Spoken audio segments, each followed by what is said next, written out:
Bismillahirrohmanirrohim. Assalomu alaykum aziz obunachilar. Biz sizlarga bugun Palistira blok mahsulotlari qanday tayyorlanishini ko'rsatib o'tamiz.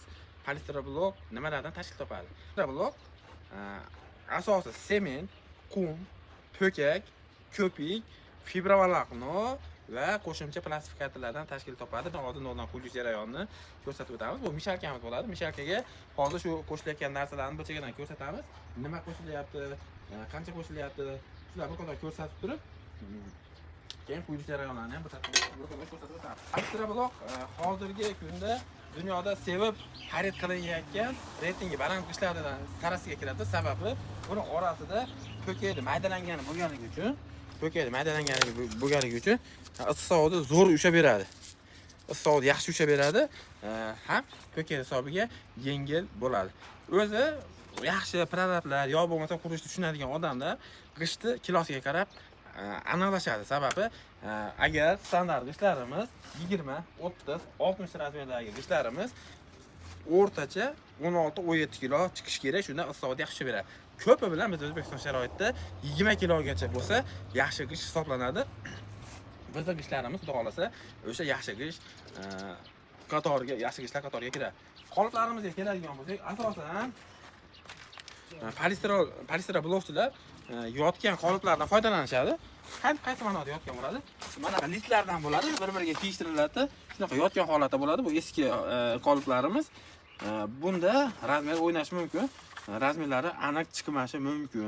Hozir o'lchaydigan bo'lsak, 60-20, 30 bo'ladigan bo'lsa, loy qo'yilgandan keyin ozgina o'zingizlar bilasizlar, stashkalar ham cho'kadi, qo'ygan betonlar ham cho'kadi. Ozgina cho'kish hisobiga razmerlari aniq bir xil chiqmashi mumkin.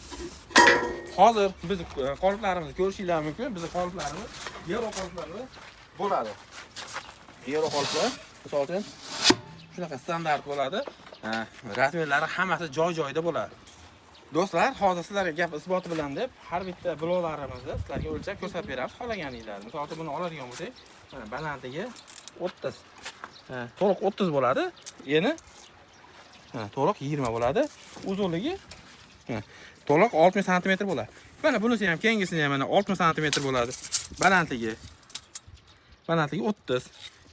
Eni 20 to'liq. Xo'p, kevasiga yaxshi terganni qo'yib qo'ygan deyishlar mumkin. Kelinglar, mana pastidagini ko'ramiz. Pastidagi mana to'liq 60. Kengisi to'liq 60 mm gacha. Balandligi. O'chakalar anaqasiga hisobga olmoq qilmaysa, sal qilmasin mana. To'liq 30, ya'ni 300 mm dan bo'ladi. Demoqchi bo'lganim, bizning g'ishtlarimiz, xudo xolasa shunaqa standart, zo'r, tekis, qirrasida har bitta burchagi o'zida bo'ladi. Sotib olgan odam juda ham baraka topadi. Qoliplarimiz mana ko'rsatib o'tganimizdek yevro bo'ladi.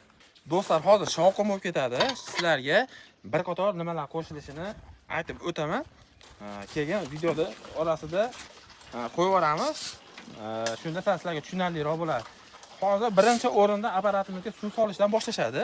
Suv solgandan keyin mana yerda qoplarga tayyorlab qo'yilgan qumlar bor. Mana shu qumdan solishadi. Bu qum, mana shu qumdan solingandan keyin buni ustiga polistirol, ya'ni mana bunaqa po'kakni maydalangani qo'shiladi. Shunaqa po'kakni maydalanganini polistirol deyiladi. Undan keyin shunaqa fibrovolokno degan narsa bor. Buni vazifasi armatura vazifasini bajarib beradi ichida. Sichqon kalamush kavlolmaydi, shisha to'g'ri bo'ladi. Shu bilan birgalikda mustahkamligini oshirib beradigan narsa bo'ladi. Xudo xolasa hamma qo'shadigan narsalarni esdan chiqmagan bo'lsa aytdik, bo'lmasa ishni boshladik. Qoliplarni albatta ish jarayonini boshlashdan oldin hammasini yog'lab qiladi. Kimdir sotka bilan yog'laydi, kimdir vali bilan yog'laydi. Bizni bolalar shunaqa kraska bilan ketadigan yog'lashdi.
Yumshatishdan. Do'stlar, qolipga quyilgandan keyin 1 sutkadan keyin shunaqa bo'shatib, qoliplardan bo'shatilib, shunaqa strechlarga olinadi. Nimaga strechga olinadi? O'zingizlar yaxshi bilasizlar. Semen tez qurib ketadigan bo'lsa, mo'rtop bo'ladi. Kun issiq, semen suv bilan reaksiya kirishganda qiziydi, yana kamiga issiq. Tez qurib ketsa, blok mo'rtop bo'ladi. O'zining xususiyatini yo'qotadi. Shuning uchun agar strech bilan o'raydigan bo'lsa, manaqa o'zi namida, mana ko'ryapsiz, mana o'zida namida qoladi. Nami o'zida qoladi. Tashqariga pardani chiqib ketmaydi. G'ishimiz mustahkam, qattiq, sifatli bo'lib chiqadi. Video yoqqan bo'lsa, do'stlar, bittadan like bosib qo'ying. Kanalda juda ham ko'p foydali videolar bor. Obuna bo'lishni unutmang. Like bosish esdan chiqmasin.